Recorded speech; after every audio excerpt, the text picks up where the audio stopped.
al Señor. Qué bueno que podemos el día de hoy estar juntos. Sean bienvenidos cada uno de ustedes. Qué bueno que podemos el día de hoy, este día domingo, acercarnos delante de la presencia de nuestro Dios y poder ir a su palabra, que es lo que más debemos de anhelar cada uno de nosotros. Qué bueno que el día de hoy apartamos este tiempo para poder acercarnos delante del Señor. Me gustaría que fuéramos a abrir a su Biblia, hermano, me acompañara ahí al libro de Cantar de los Cantares, en el capítulo 5.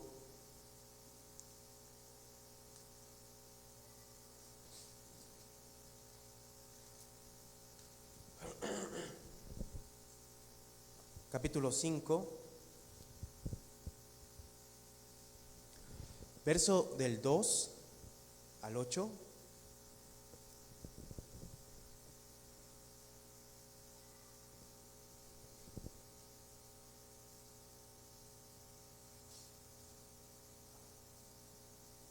Capítulo 5, versos de 2 al 8. Le voy a dar lectura. Sígalo con su vista, por favor. Dice: yo dormía, pero mi corazón velaba. Es la voz de mi amado que llama. Ábreme, hermana mía, amiga mía, paloma mía, perfecta mía, porque mi cabeza está llena de rocío, mis cabellos de las gotas de la noche. Me he desnudado de mi ropa, como me he de vestir. He lavado mis pies, ¿cómo los he de ensuciar?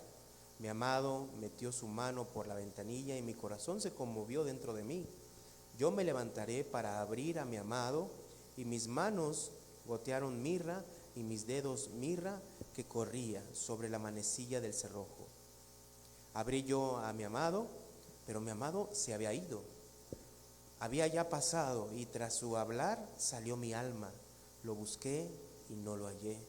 Lo llamé y no me respondió. Me hallaron los guardas que rodearon la ciudad, me golpearon, me hirieron, me quitaron mi manto de encima los guardias de los muros.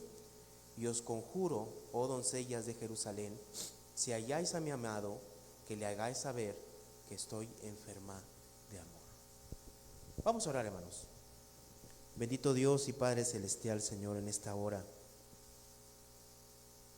delante de tu presencia, Señor, estamos, cada uno de nosotros, Señor. Gracias porque nos permites el poder estar delante de ti. Ponemos, Señor, nuestras vidas, nuestros corazones delante de tu presencia, para que tú, Señor, hables a nuestros corazones el día de hoy, y que podamos salir, Señor, edificados, Señor, con un entendimiento de tu palabra claro para nuestras vidas, y podamos, Señor, Padre, el día de hoy salir edificados y con conocimiento de tu voluntad el día de hoy. Te lo pedimos, Señor, en el nombre de Cristo Jesús. Amén y amén. Muy bien, hermanos, estamos meditando este libro de Cantar de los Cantares, como les había comentado yo el día miércoles. Este libro es un conjunto de poemas de amor que simboliza en primera instancia varias cosas. Hay tres interpretaciones que yo les dije el día miércoles en el cual se podía mirar este libro. Primero es la interpretación alegórica, en el cual se cree que estos enamorados y este hombre y esta mujer representan a Dios y a su pueblo, o a Cristo y la iglesia. En una segunda postura, en una segunda interpretación, hay quienes manifiestan y hablan acerca de que este libro es literal y habla exactamente de la relación matrimonial y lo que debe de haber dentro de la relación matrimonial. Obviamente este Cantar de los Cantares habla acerca de la intimidad y la relación sexual que debe de existir entre el hombre y la mujer dentro del matrimonio. Pero hay una tercera interpretación que junta estas dos interpretaciones y que ve de una manera la relación que tiene Dios con su pueblo a través de este libro, pero también al mismo tiempo refleja y tiene que reflejar ese amor, esa entrega y esa pasión que vemos en el Cantar de los Cantares dentro también del matrimonio. Recordemos que el matrimonio es instituido por Dios desde el principio.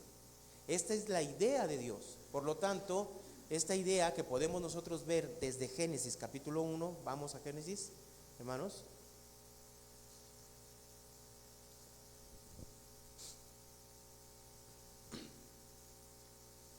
Génesis capítulo 1.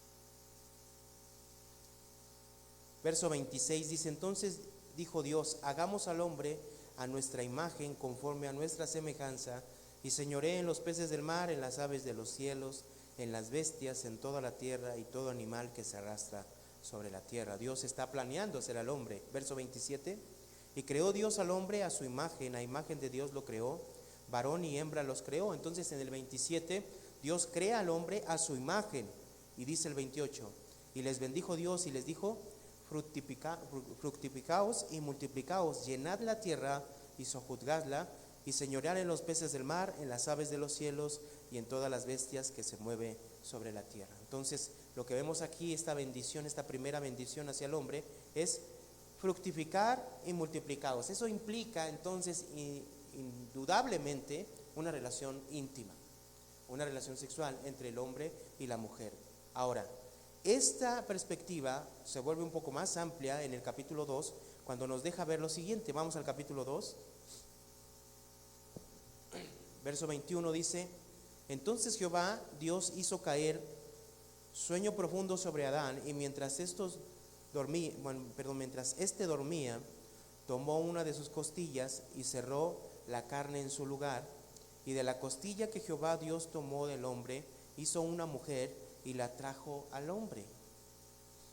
Dijo entonces Adán: este es ahora hueso de mis huesos y carne de mi carne, esta será llamada varona, porque del varón fue tomada. Entonces dice el verso 24: por tanto dejará el hombre a su padre y a su madre, y se unirá a su mujer, y serán una sola carne.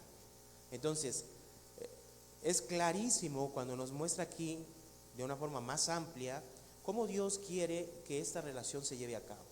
Obviamente está inmerso, implícito la relación íntima, la relación sexual. Pareciere que Dios no toma en cuenta esto, pero diciéndoles fructificaos y multiplicaos, hermanos, no hay otra forma de verlo.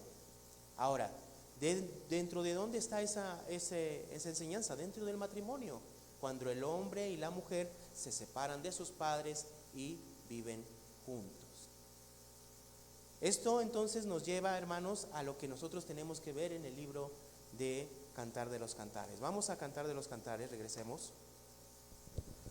Cantar de los Cantares, hermanos, nos muestra entonces la relación que hay, el deseo y el anhelo de Dios por su pueblo y su pueblo por Dios. Y al mismo tiempo refleja en cada matrimonio, hermanos, la pasión, el deseo que debe de haber mutuamente entre hombre y mujer. Aquí descartamos totalmente la ideología de género. Dios no inventó eso, Dios está totalmente alejado de todo eso, es un invento del hombre, ¿no? Ahora, el libro de Cantar de los Cantares, hermanos, tiene una peculiaridad. Nos habla acerca del matrimonio, sí, pero en los primeros capítulos, del capítulo 1 al capítulo 3, 5, nos habla, hermanos, acerca del cortejo, nos habla acerca del noviazgo. Hermanos, es obvio, cuando nosotros lo podemos mirar, ¿no?, con nuestros ojos, y lo experimentamos nosotros. Antes de casarse, ¿qué hubo? Noviazgo, ¿cierto, no? Y es cierto, no podemos negar, hermano, que antes de casarnos o antes de casarse un hombre o una mujer, se deben de conocer, entre comillas, conocer de esa manera. Pero hay una peculiaridad en este libro, que quisiera que fuéramos al capítulo 3, verso 5.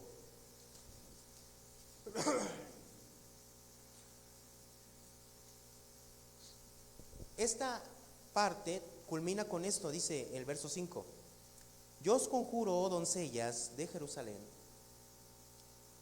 por los corzos y por las siervas del campo, que no despertéis ni hagáis velar el amor hasta que quiera. Me regalas un vasito de agua, por favor.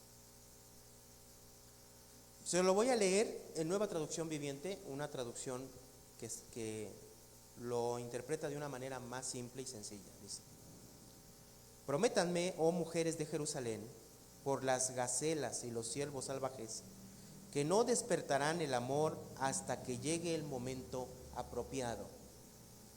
Significa entonces que dentro de el noviazgo hay un conocimiento, sí, un anhelo de estar juntos, sí, pero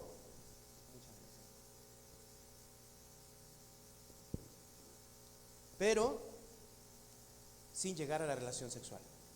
Por eso debemos de instruir a nuestros jóvenes que las relaciones sexuales bíblicamente son exclusivamente dentro del matrimonio. Por eso hoy en día podemos ver cuán distorsionado está esta relación sexual en el mundo.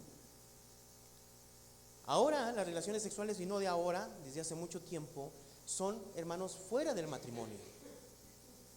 Hoy las relaciones, el matrimonio está totalmente desgastado y la gente lo que prefiere es juntarse sin tener ningún tipo de compromiso. La relación sexual entonces ya implica, ya está totalmente desbordada y ya no es ver con quién, sino con cuántos, y así estamos el día de hoy. Es una realidad del día de hoy. Por lo tanto, nosotros como Iglesia de Cristo tenemos que tener presente que instruir a nuestros hijos que ese libertinaje y esa fornicación que el mundo está haciendo partícipe no entra dentro de los parámetros bíblicos. Ahora no voy a hablar acerca del noviazgo, sino que voy a hablar acerca del matrimonio y acerca del que el matrimonio está basado en el conocimiento del uno y del otro. Así como el matrimonio que hay entre Dios y su pueblo está basado entre el conocimiento de Dios hacia nosotros y nosotros hacia Dios. Entonces, Cantar de los Cantares comienza con el noviazgo entre ellos, se desean, se anhelan estar juntos, pero sin llegar a la relación sexual. Pero a partir del capítulo 3, verso 6, cambia la situación. ¿Por qué? Porque aquí nos muestra, dice el verso 6, ¿quién es esta que sube del desierto como columna de humo? Sahumada de mirra y de incienso y de todo polvo aromático. He aquí es la litera de Salomón. 70 valientes la rodean de los fuertes de Israel. O sea, ¿qué nos está mostrando? Del verso 6 al verso 11 nos está mostrando que viene el novio. Hagamos la cuenta así. Viene el novio. ¿Y cómo se traía a los reyes en ese tiempo? A ver, usted no ha visto documentales, películas. ¿Cómo se traía a los reyes? Se lo traían cargando literalmente y era como una carpa enorme, ¿no? Era literal. Entonces aquí vemos esta expresión, ¿no? Entonces, ¿qué se ve? A lo lejos se ve que viene el rey, dice el verso 9. El rey Salomón se hizo una carroza de madera del Líbano, hizo sus columnas de plata, su respaldo de oro, su asiento de grana, su interior recamado de amor por las doncellas de Jerusalén.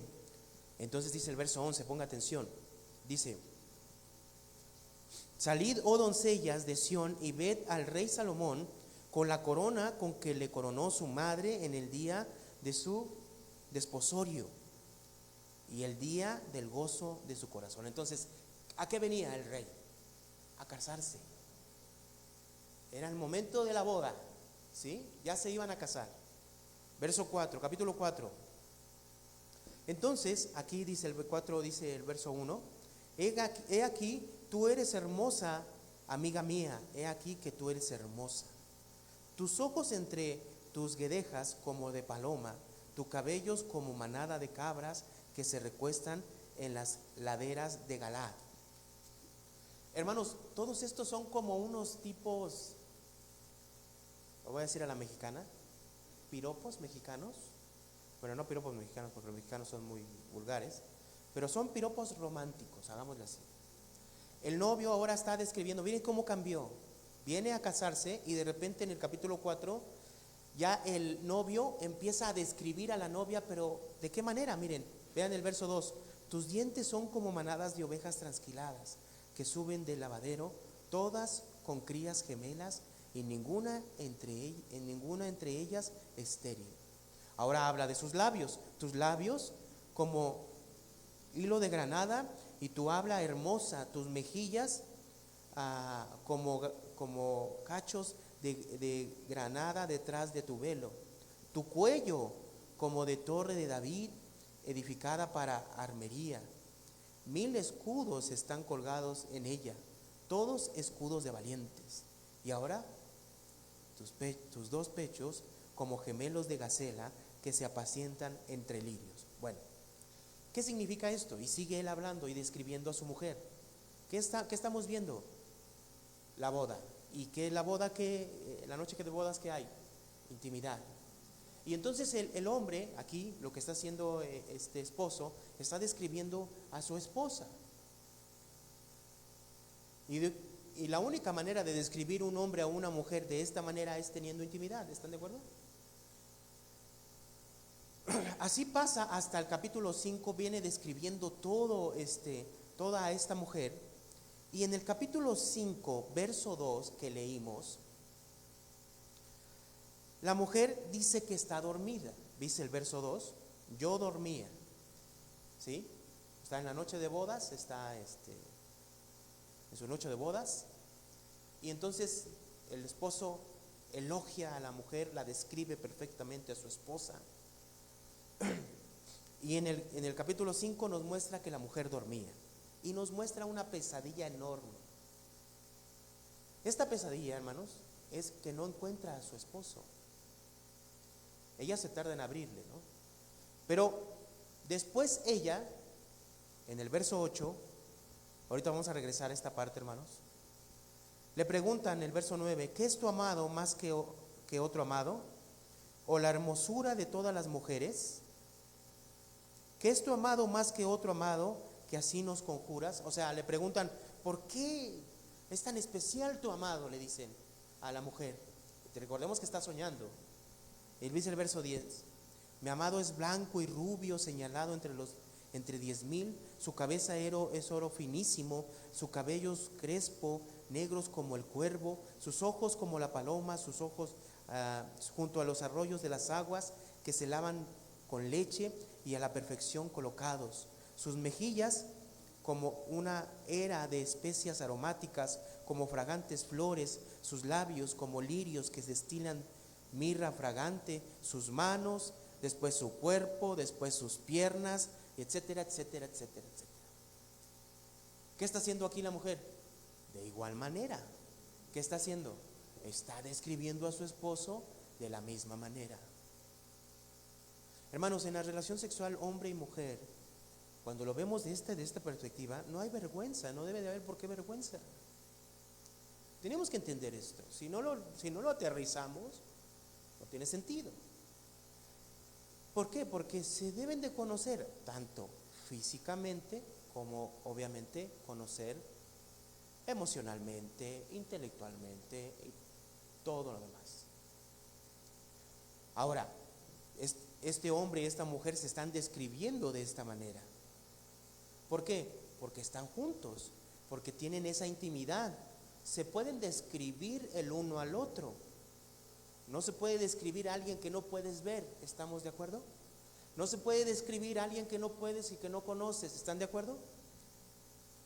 Por lo tanto, lo que nos está mostrando aquí es, obviamente, que no hay ningún problema en la relación sexual dentro del matrimonio entre un hombre y una mujer, entre esposos. No tiene que haber vergüenza, se pueden descubrir entre ellos.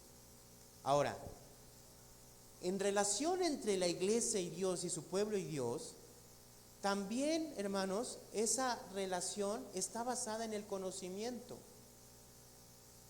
Quisiera que vayamos a Jueces capítulo 2, por favor. El libro de Jueces.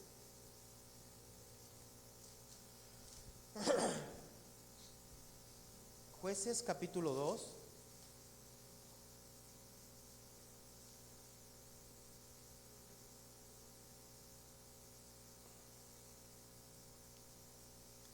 Jueces capítulo 2.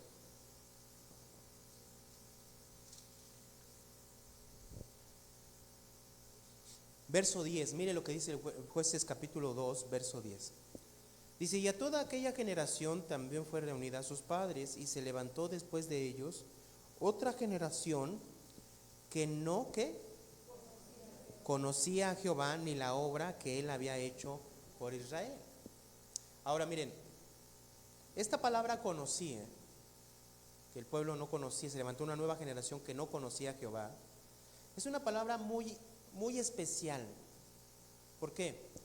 Porque la palabra, hermanos, que vemos aquí, es una palabra, y se lo voy a tener que mencionar, en el original es la palabra yada o yadá. Esta palabra se utiliza mucho en el Antiguo Testamento, pero se utiliza también en este sentido. Mire, vamos a Génesis capítulo 4. La palabra significa conocer, sí, pero un conocimiento como este. Mire, capítulo 4 de Génesis, verso 1.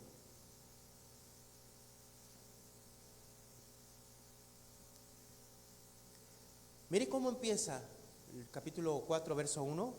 Conoció Adán a su mujer Eva, la cual concibió y dio a luz a Caín.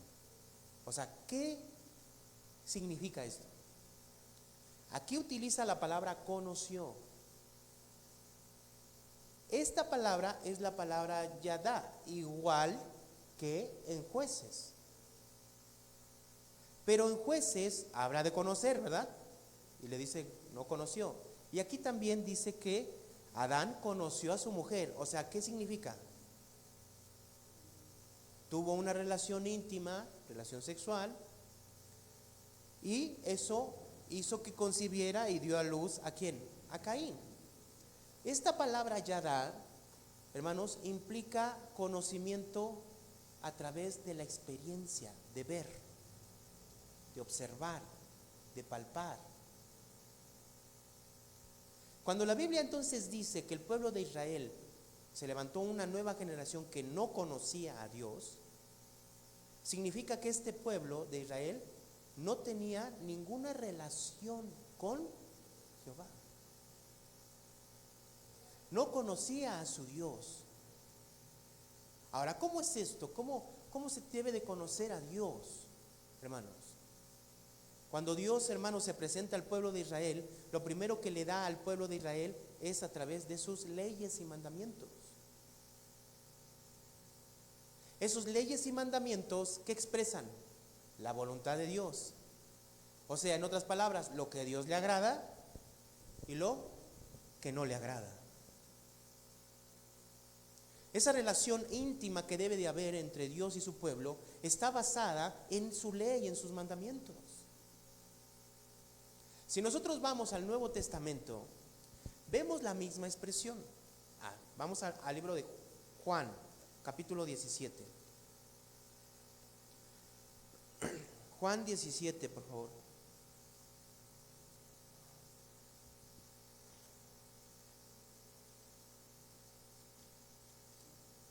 Juan 17, verso 3, miren lo que dice.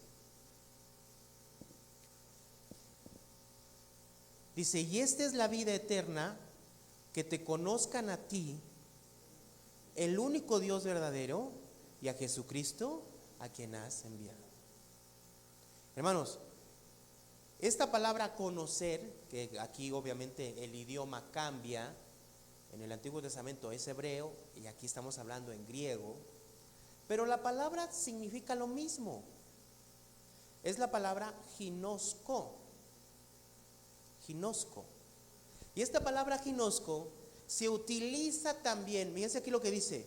¿Qué es la vida eterna, hermanos? Que te conozcan a ti, ¿a quién?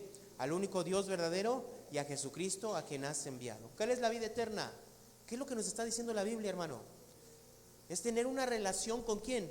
Con Dios y con su Hijo Jesucristo. Ahora, esta misma palabra, mire cómo se utiliza en Mateo capítulo 1. Búsquelo, por favor. Mateo capítulo 1.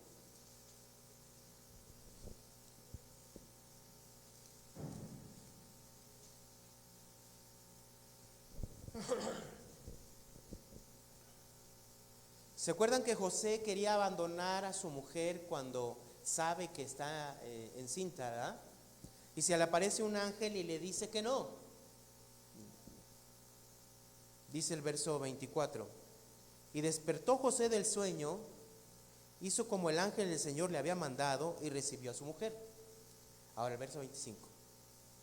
Pero no la conoció hasta que dio a luz a su hijo primogénito y le puso por nombre Jesús. Y no la conoció. Entonces significa que Dios y su pueblo se relacionan a través del conocimiento. Cristo y la iglesia de igual manera se relacionan a través del conocimiento. Es imposible que usted pueda agradar a una persona que no conoce. Mientras más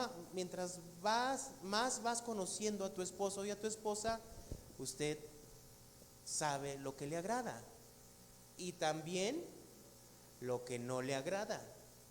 Y en ocasiones, esposo y esposa hacen cosas que el esposo o a la esposa no le agradan y por eso hay problemas, ¿no? ¿Por qué? Porque sabemos y nos conocemos. Así es, ¿o no, hermanos? No estamos descubriendo el hilo negro, simplemente estamos viendo la escritura.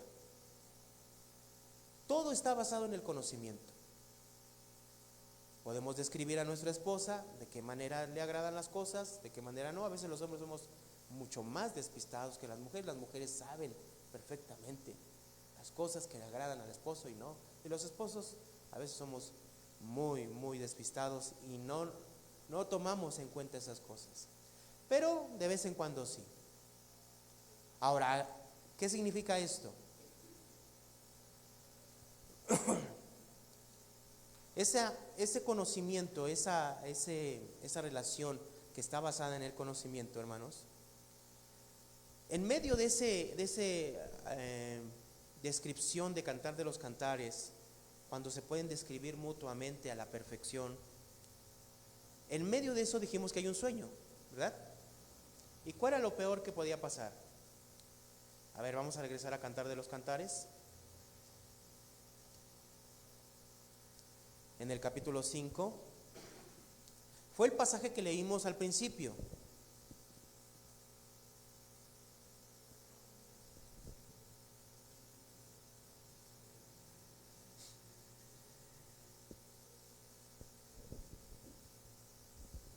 Hagamos de cuenta que esto fue una pesadilla.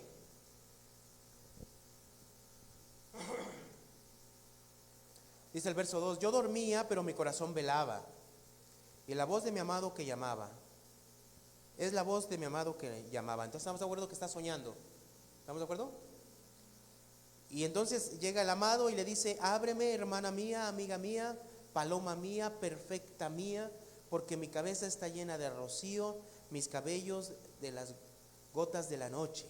Entonces viene el amado y la esposa está dormida, ¿no? Y está ya acostada. Y miren lo que dice el 3. Me he desnudado de mi ropa, ¿cómo me he de vestir?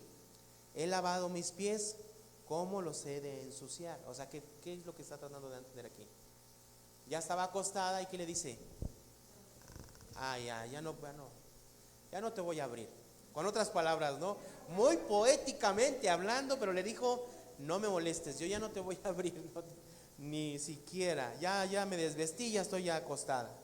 Entonces verso 4 dice, mi amado metió su mano por la ventanilla, que me imagino que quiso abrir, y mi corazón se conmovió dentro de mí. Entonces, ¿qué dijo la mujer? Bueno, pues ya, pobrecito, ¿no? Verso 5. Yo me levanté para abrir a mi amado, y mis manos gotearon mirra, y mis dedos mirra que corría sobre la manecilla del cerrojo. Abrí yo a mi amado, Pero mi amado se había ido, había ya pasado, y tras su hablar salió mi alma, lo busqué y no lo hallé, lo llamé y no me respondió. Entonces, ¿qué podemos ver aquí? Al último, ¿qué hizo el amado? Se fue. Pues si no me quieres abrir, me voy. Lo vemos de una manera cómica, ¿no? Se enojaron, ¿no? Entre ellos, ¿no? Se enojó el esposo y se fue. Verso 7.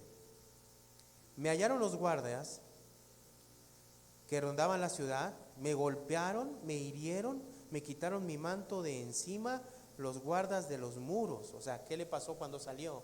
Pasó esta situación, ¿no? Verso 8. Yo os conjuro, oh doncellas de Jerusalén, si halláis a mi amado, que le haga saber que estoy enferma de amor. Está en un sueño, ¿no? En una pesadilla. El amado, él le tocó, ella dijo, no, estoy ya acostada, no te voy a abrir. El esposo entonces no pudo entrar y se fue, y cuando ella decidió ir por él se fue y ya no lo encontró.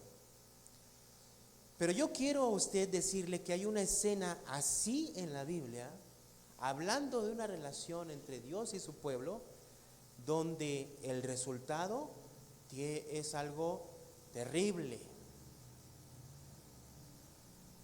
Vamos a Mateo capítulo 9. Busque Mateo capítulo 9.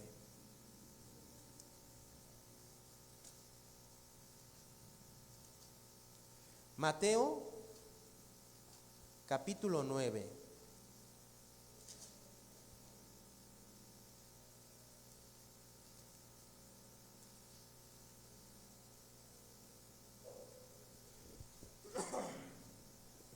Mire, en el capítulo 9, en el verso 14, habla acerca de, dice el capítulo 14, entonces vinieron a él discípulos de Juan diciendo, ¿por qué nosotros los fariseos ayunamos muchas veces y tus discípulos no ayunan? Miren la respuesta de Jesús, 15.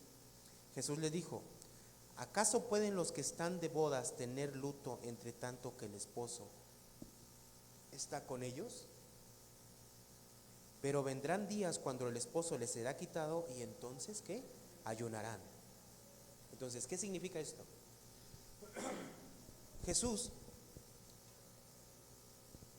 Nuestro Señor Jesús está diciendo que Él en ese momento está representando al esposo. Y dice, y se les será quitado y entonces ayunarán. En el cortejo judío, hermanos, en el entorno, el contexto judío, los judíos primeramente cuando una persona había ya una relación para casarse, el hombre mandaba primeramente a uno de sus amigos para que fuera y hablara con la familia del esposo, de la esposa, o de la mujer.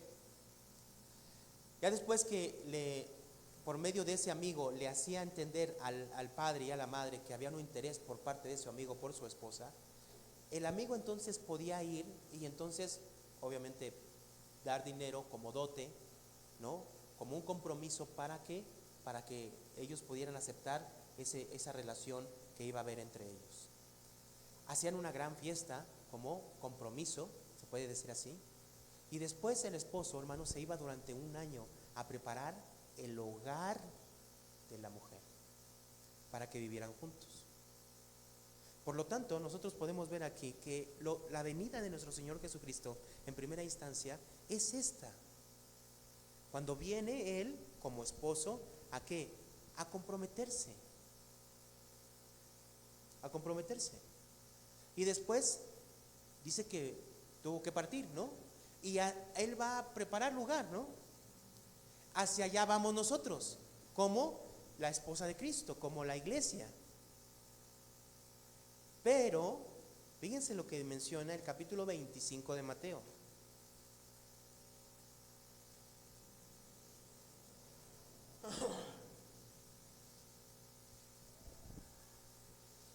El capítulo 25 de Mateo nos está hablando, hermanos, de la venida de nuestro Señor Jesucristo. Viene el esposo, ¿Se acuerdan que en Cantares tocó el esposo, no? Y le dijo a la esposa, ábreme. ¿Y qué dijo la esposa? Ya estoy muy dormida, ya no me molestes. Muy románticamente, pero dijo eso, ¿no? Verso 25, ahora pongámonos serios aquí. Estamos hablando de Cristo y la iglesia. Y como no sabemos cuándo viene Cristo, mire lo que menciona aquí. Entonces el reino de los cielos será semejante a 10 vírgenes que tomando sus lámparas salieron a recibir al esposo. 5 de ellas eran prudentes y 5 insensatas. Ahí va. ¿Qué significa prudentes e insensatas? Para que entendamos aquí.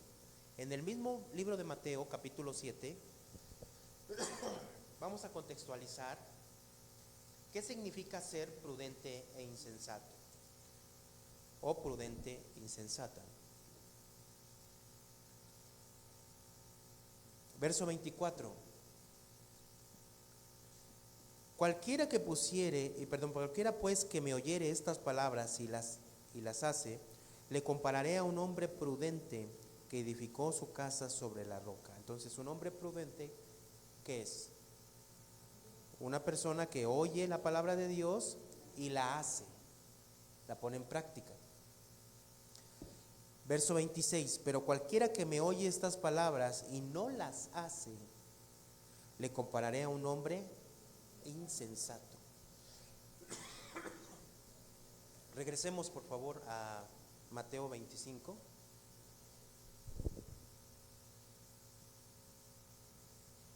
Mateo 25 dice, hermanos, entonces, leo otra vez el verso 1 dice, entonces el reino de los cielos será semejante a 10 vírgenes que tomando sus lámparas salieron a recibir al esposo. 5 de ellas eran prudentes y 5 insensatas. Las insensatas, tomando sus lámparas, no tomaron consigo aceite, mas las prudentes tomaron aceite en sus vasijas, juntamente con sus lámparas. Y tardándose el esposo, cabezaron todas y se durmieron. Todas se durmieron. 5 de ellas, prudentes, tomaron aceite. Y 5 insensatas, no la tomaron. Todas se durmieron. Todas ellas estaban esperando al esposo. Verso 7. Entonces todas aquellas vírgenes se levantaron y arreglaron su lámpara. Verso 6. Y a la medianoche se oyó un clamor. ¿Qué dijo? Aquí viene el esposo, salid a recibirle. Entonces todas aquellas vírgenes se levantaron y arreglaron sus lámparas. Y las insensatas dijeron a las prudentes, danos de vuestro aceite, porque nuestras lámparas se apagan. No se prepararon, ¿no? Mas las prudentes respondieron diciendo, para que no nos falte a nosotras y a vosotras, id más bien a los que venden y comprad vosotras mismas. Pero mientras ellas iban a comprar, vino el esposo, y las que estaban preparadas entraron con él a las bodas, y se cerró la puerta. Ahora, verso 11, ponga atención a lo que dice. Después vinieron también las otras vírgenes diciendo, Señor, Señor, ábrenos. Mas él respondiendo dijo, de cierto os digo, ¿qué les dijo? No las conozco, no sé quién son. ¿Sabe qué palabra utiliza aquí? La misma palabra que utilizó en Juan capítulo 17 verso 3, donde dice que la vida eterna es conocer a Dios y a su Hijo Jesucristo. Es la misma palabra que utiliza Mateo capítulo 1 para decir que José no conoció a su esposa. Y es la misma, hermanos, que vemos aquí, es la misma que vemos aquí, que nos dice, les dijo que no os conozco. Ven que, hermanos, la relación que debe de haber entre Dios y la iglesia es una relación de conocimiento,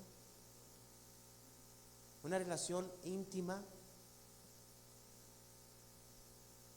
Dice el verso 13, velad pues, porque no sabéis el día ni la hora en que el Hijo del Hombre ha de venir. Estén atentos, prepárense. ¿Qué les dijo? No os conozco. Quiero que vayamos y veamos esta misma escena, pero en el capítulo 7 de Mateo.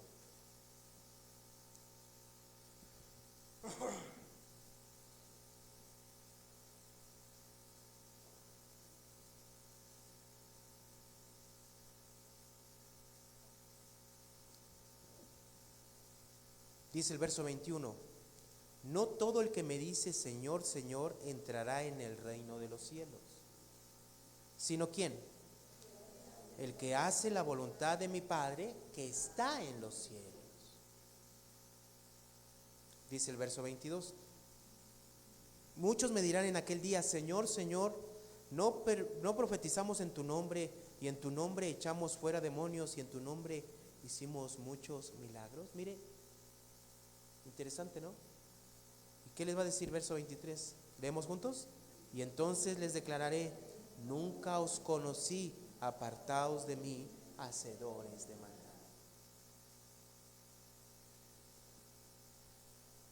No sé qué entienda usted, pero podemos nosotros decir que seguimos a Dios, inclusive tener ministerios dentro de la iglesia, inclusive hasta podemos nosotros evangelizar a otras personas, inclusive hablarles y esa persona venir a la iglesia, pero eso no quiere decir absolutamente nada si nosotros no hacemos la voluntad de Dios, si nosotros no vivimos buscando la voluntad de Dios.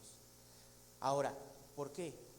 Porque lo que quiere Dios, hermanos, es que vivamos bajo su voluntad, haciendo su voluntad, porque la voluntad de Dios expresa cómo es Él. Y vamos conociéndole. No podemos tener una relación con Dios fuera de la palabra de Dios. No podemos decir que conocemos a Dios fuera de lo que Él ha escrito de Él mismo. ¿Cómo podemos decir que estamos siendo gratos a Dios si nosotros no conocemos a Dios? ¿Cómo? ¿Cómo puedes saber si le estás agradando a Dios, hermano? ¿Cómo? La única manera es conociéndole y conociendo qué es lo que le gusta y qué es lo que no le gusta. ¿A través de qué? De sus mandamientos. Miren, quiero que vayamos a Primera de Corintios. Primera de Corintios.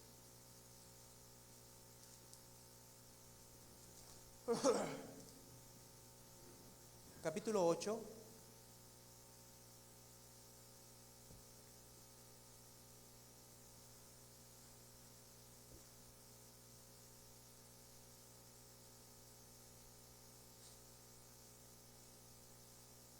Dice el verso 1, en cuanto a lo sacrificado a los ídolos, sabemos que todos tenemos conocimiento. El conocimiento envanece, pero el amor edifica.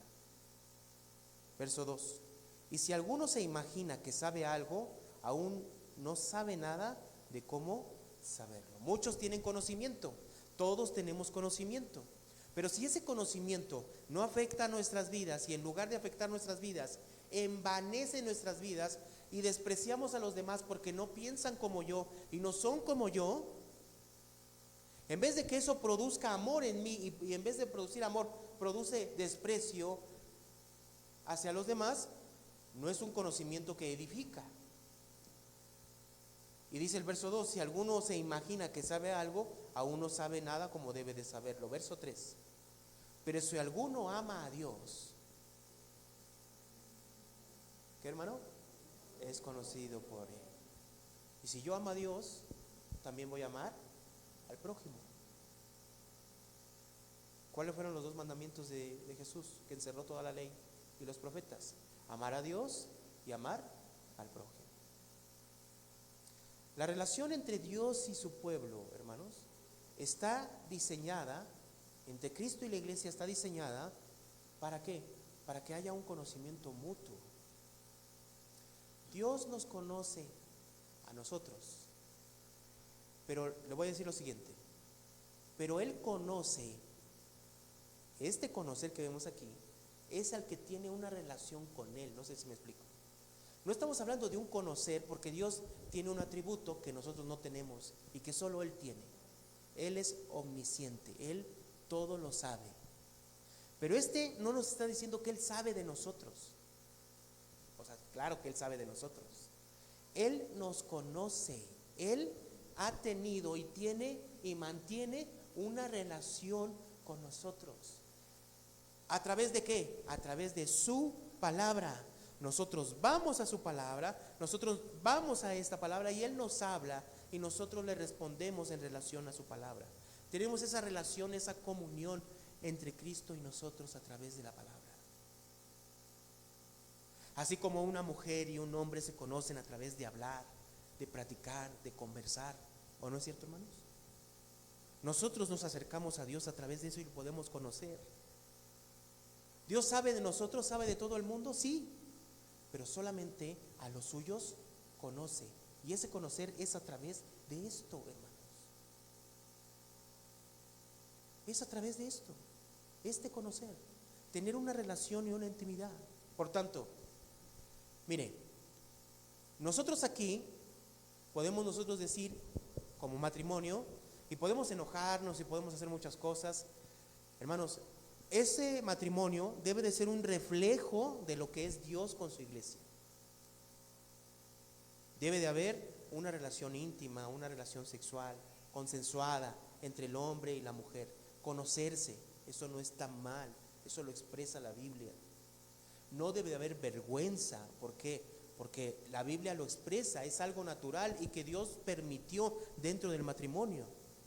La relación entre Cristo y la iglesia es una relación a través del conocimiento. También la relación que hay entre hombre y mujer debe de haber un conocimiento mutuo. Se deben de conocer, ¿para qué? Para no ofenderse, para no lastimarse. Y de igual manera, la relación entre Cristo y la iglesia es una relación, ¿para qué? Para entonces no ofender a Dios y buscar agradar a Dios en todo momento. ¿Cierto? Así debe de ser. Pero hermanos, si nosotros nos enojamos y nos molestamos, podría decirse entre comillas, ¿verdad? No pasa nada. Pero si nosotros, hermanos, como hijos de Dios, dejamos de tener esa relación con Dios, un día vamos a tocar y ya no nos va a abrir. ¿Ven, hermanos, la importancia? Nosotros tenemos que tener ese reflejo como matrimonio de lo que es Dios.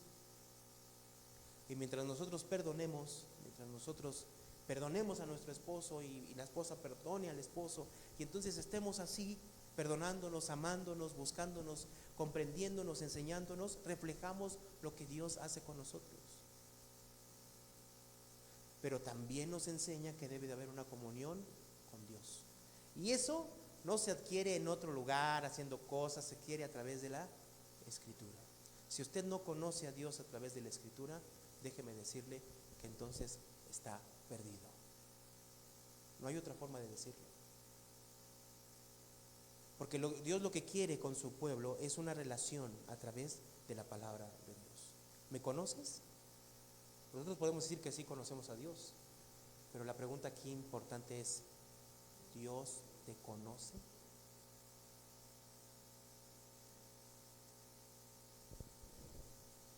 Pues vamos a reflexionar sobre esto y vamos a pedirle a Dios que nos ayude, hermanos, a tener esa comunión y esa relación con Él. Y como matrimonio, esposo y esposa, arreglar diferencias, vivir conforme a la voluntad de Dios, hacer lo que Dios nos está pidiendo. Si es necesario perdonar, perdona. Reflejemos al mundo esa relación entre Dios y la iglesia a través de nuestro propio matrimonio. Y los que no tienen esposo o esposa, pues tienen un esposo, como les dije el miércoles, a quien agradar todos los días.